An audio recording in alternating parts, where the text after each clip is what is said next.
of the nation.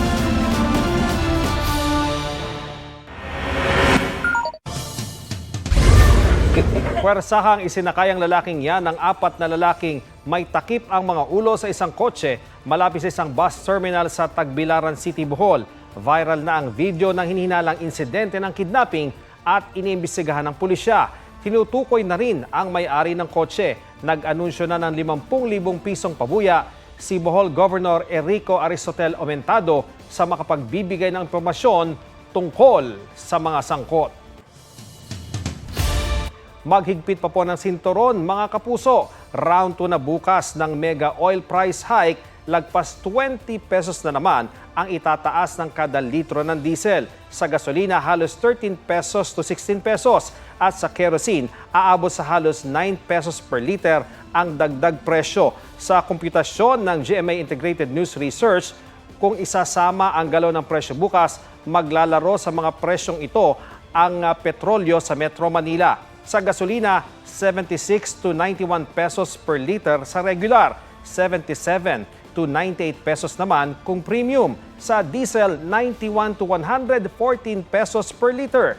Pinakamataas sa kerosene sa halos 92 pesos hanggang 143 pesos. Posibleng mas mahal pa sa mga probinsya dahil sa gasto sa pagbiyahe ng petrolyo. Kaya ngayong gabi, may mga motoristang pila-pila na sa mga gasolinahan.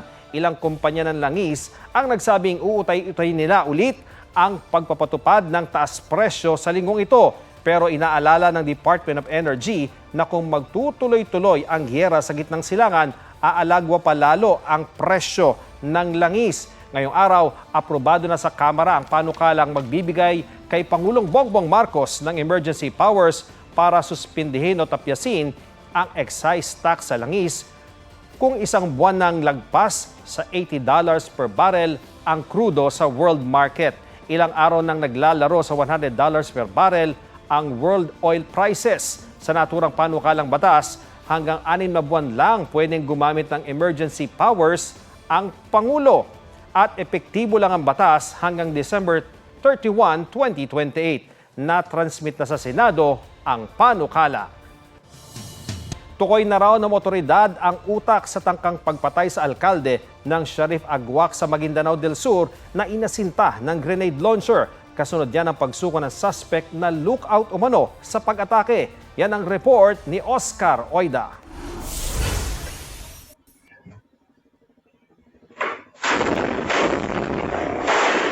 Buong mundo ang nagulat sa malagyerang tagpong ito noong Enero. Grenade launcher ang ginamit para itumba si Mayor Ahmad Mitra Ampatuan ng Sharif Agwak, Maguindanao del Sur. Ligtas ang alkalde pero sugatan ang 2 sa kanyang security escort. Nang maabutan ng mga pulis at sundalo ang mga suspect, 3 sa kanila ang patay. Kabilang ang nagpaputok ng rocket-propelled grenade o RPG na si alias Rap Rap. Nakatakas ang driver ng minivan. May suspect pa palang nagsilbi umanong lookout. Sumuko siya at iniharap ng NBI. Pinagbabantaan daw siya kaya lumutang ayon sa NBI. May intel kami na yung iba may patong na sa ulo. So natatakot sila para sa kanilang buhay, at the same time sa kanilang pamilya. So nag-decide sila na lumapit sa NBI farm. Ayon sa NBI, malaking tulong ang pagsuko ng suspect sa kanilang investigasyon, lalo't alam na raw nila kung sino ang mastermind sa tangkang pagpatay. Alam niya yung detalye, sino yung nag-organize, sino nag-arrange, sino yung mastermind. So we are in the process of case build-up. And then pag nag-qualify siya sa WPP, then mag-start to kami sa aming documentation. He will be under the protective care of the Bureau until check din namin if he will qualify as a witness sa WPP. So we'll coordinate with the WPP. Oscar Oida, nagbabalita para sa GMA Integrated News. 2 linggo bago ang Semana Santa, kalbaryo na agad ang hatid ng mega oil price hike sa mga biyahero. Tumaas ang pasahe sa mga provincial bus at susunod ang taas singil sa mga city bus. Iminungkahi naman ng ilang kongresista na magpatupad ng libreng sakay sa tren. Narito ang aking report. Maraming turista ang napapamahal sa Baguio. Pero mas mahal na ngayon ang pag-akyat doon. Taas pasahe kasi ang bumungad nitong weekend sa mga pasahero ng provincial buses, mapa-ordinary o air-conditioned. Kahit yung mga deluxe at luxury bus. Dahil sa provisional increase, ang biyaheng Baguio mula sa ilang terminal sa Cubao, umaabot na ng 760 pesos ang pasahe sa regular bus mula sa dating 641 pesos. Ang first class na dating 1,038 pesos, nasa 1,136 pesos na. Iba-iba ang singil depende sa kumpanya ng bus. Malaking problema yan sa estudyanteng si Kisha na lingguhang umaakyat ng Baguio mula Quezon City. Medyo mabigat po especially as a student. So, bukod sa everyday expenses, dumadagdag po yung increase dun sa bus.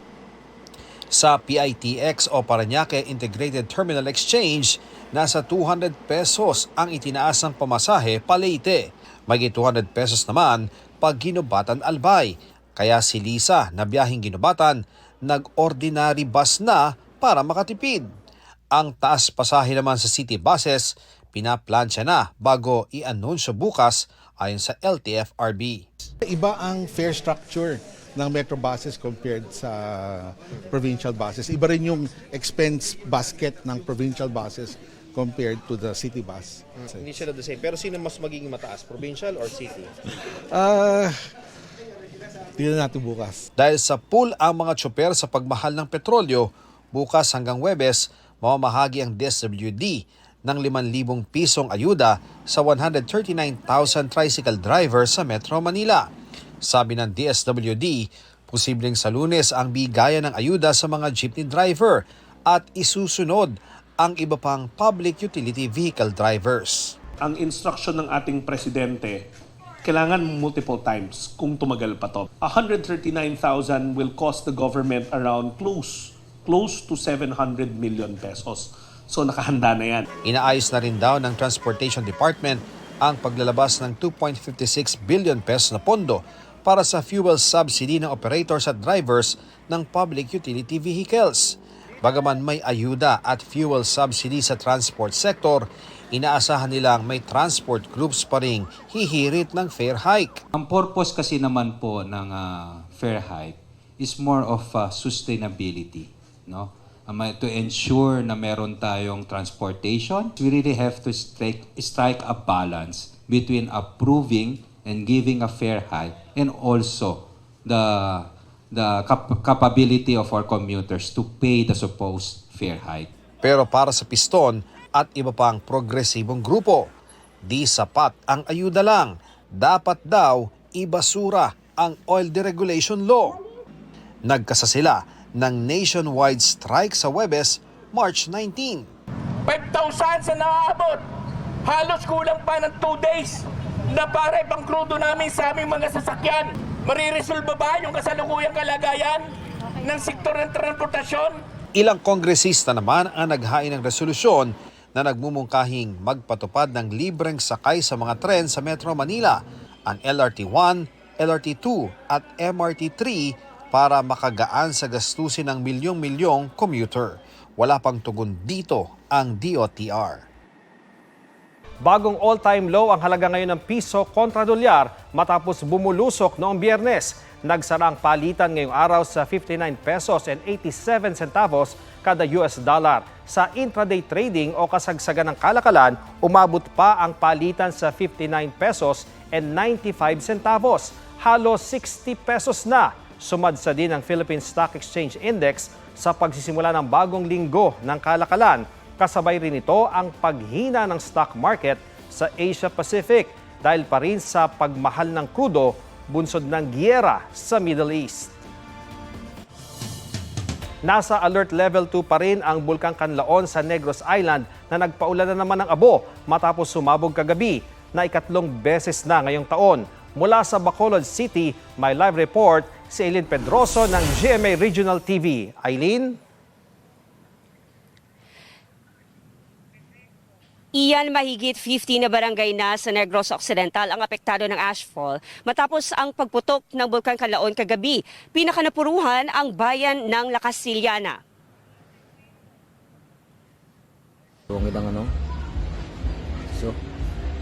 Muling nasilayan ng mga taga Negros Island ang delikadong pag-alboroto pasado alas 6 kagabi. Ikinagulat iyan ng ilang taga-barangay Biak na Bato sa Lacasiliana na nasa labas ng kanilang bahay. Nasunog pa ang mga damo sa paligid ng bulkan. Umulan na naman ng abo, gaya sa mga barangay ng Mansalanao at Cabagnaan sa Lacasiliana.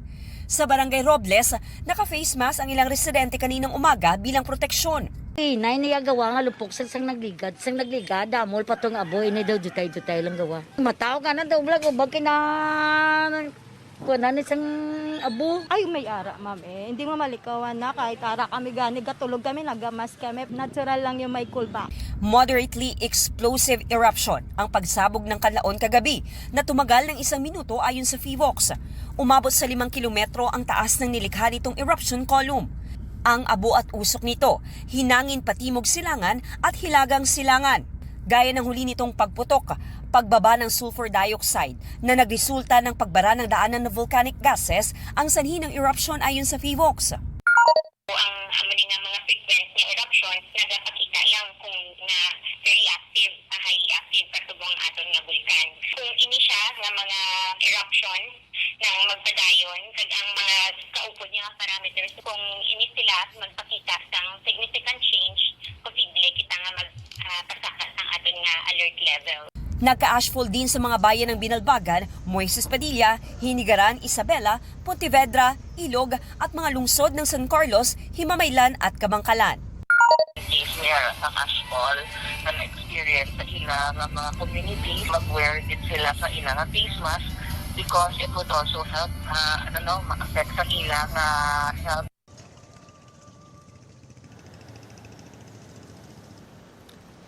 Bukas iyan magiging suspendido pa rin ang face-to-face classes sa bayan ng Lacasiliana. At ipagpapatuloy rin bukas ang paglilinis sa mga kalsada na apektado ng ashfall. Habang ang Moises Padilla LGU inanonsyo na may klase na ulit bukas, March 17. Yan muna ang latest mula dito. Balik sa inyo dyan, Ian. Maraming salamat Aileen Pedreso ng GMA Regional TV.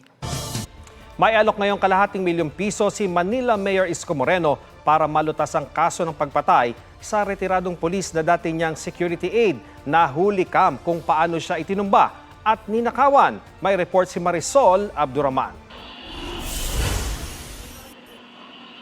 Nakuna ng CCTV sa Barangay 134 Balut sa Tondo, Maynila ang pagpasok ng rider na ito sa kalsada nitong hating gabi ng Linggo. May kasunod siyang riding in tandem na maya-maya tumapat sa rider at nanutok ng baril. Tila sinubukang panglumaban ng biktima. Pero 2 putok ng baril ang maririnig. At bago tumakas ang mga salarin, tila may kinuha pa sila sa biktima. Agad sinaklolohan ng mga residente ang biktima, pero dead on arrival na sa ospital ang biktimang si George Capistrano. Ayon sa barangay, sinabi ng ilang nakasaksi na bago tuluyang tumakas ang mga salarin ay tinangay ng mga ito ang mga alahas na suot ng biktima. Bracelet and kwentas daw po. Yung riding in tandem na bumarag dito po sila dumaan. Tapos kumanan po sila dyan sa kanto. Papunta po ng Velasquez. Nabaril din ang isang nakaparadang kotse sa gilid ng kalsada.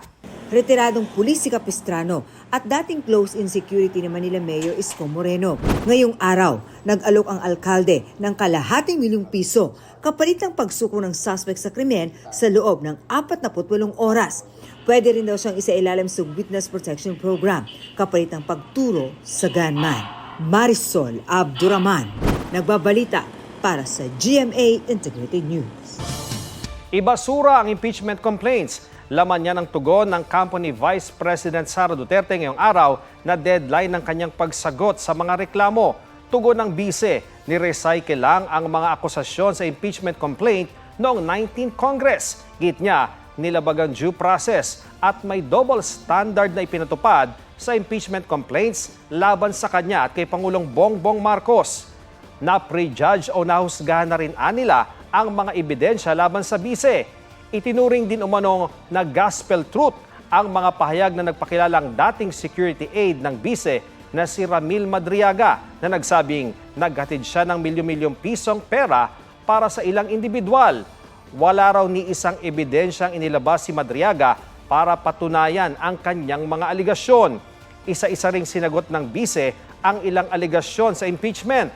Ang mga aligasyon daw kaugnay sa confidential funds hindi nakabatay sa established facts o pinal na findings ng korte. Iginiit ding hindi nasunod ang safeguards na inilatag ng Supreme Court para sa due process. Hindi rin daw pwedeng suspetsa o spekulasyon ang basihan ng reklamo. Kaugnay naman sa umano'y di maipaliwanag na yaman, wala raw nakalagay sa mga reklamo na magpapatunay na nagkamal ng ill-gotten wealth ang bise. Kaugnay naman sa aligasyong nagbanta umanong ipapapatay ng bise ang Pangulo, First Lady at dating Speaker, wala raw patunay na may ganun ngang kontrata at umasa lang daw ang mga complainant sa mga anilay exaggerated conclusion. Kaugnay naman ang aligasyong di niya na ideklara lahat ng kanyang yaman sa kanyang mga salin, nakabatay raw ang mga aligasyon sa mga disclosure na ginawa bago siya naihalal bilang bise. Sa isang pahayag, iginiit ni Committee Member Terry Redon na binigyan ng due process ang bise. Binigyan nga siya ng pagkakataong tumugon pero hindi naman daw sinagot ng bise ang mga aligasyon. Nakalatag din anya ang ultimate facts na may kinalaman sa maling paggamit ng confidential funds, pagbabanta, di maipaliwanag na yaman at paglabag sa requirements ng SALN.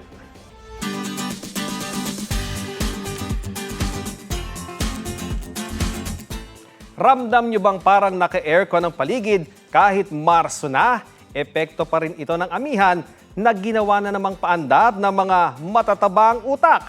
Pusuan na yan sa report na ito. Marso na pero ano ito? Ang mga puno't halaman nagyelo. Ganyan ang nasaksihan sa mababang bahagi ng Mount Pulag. Parang naka-freezer o chiller sa La Trinidad. 7.5 degrees Celsius doon nitong Sabado.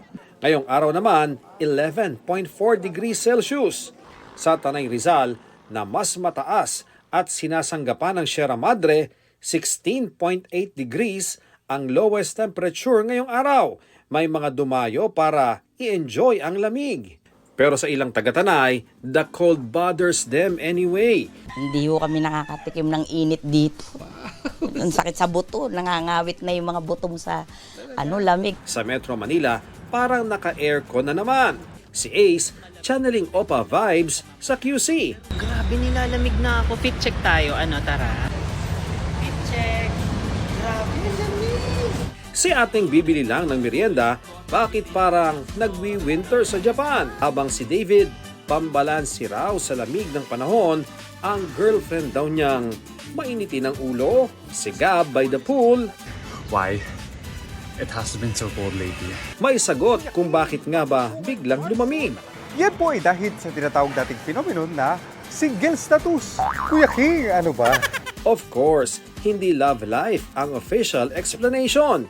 May amihan kasi ayon sa Pag-asa, pero unti-unti na itong humihina. Ayon sa Pag-asa, tatagal na lang itong lamig hanggang Miyerkules, March 18. Sa mga susunod na araw, para na tayong bubugahan ng likod ng aircon.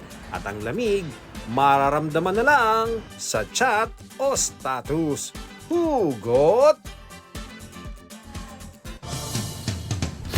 Yan po ang State of the Nation para sa mas malaking misyon, para sa mas malawak na paglilingkod sa bayan. Sa ngalan ni Atom Araulio, ako po si Ian Cruz mula sa GMA Integrated News, ang News Authority ng Pilipino. Huwag magpahuli sa mga balitang dapat niyong malaman. Mag-subscribe na sa GMA Integrated News sa YouTube.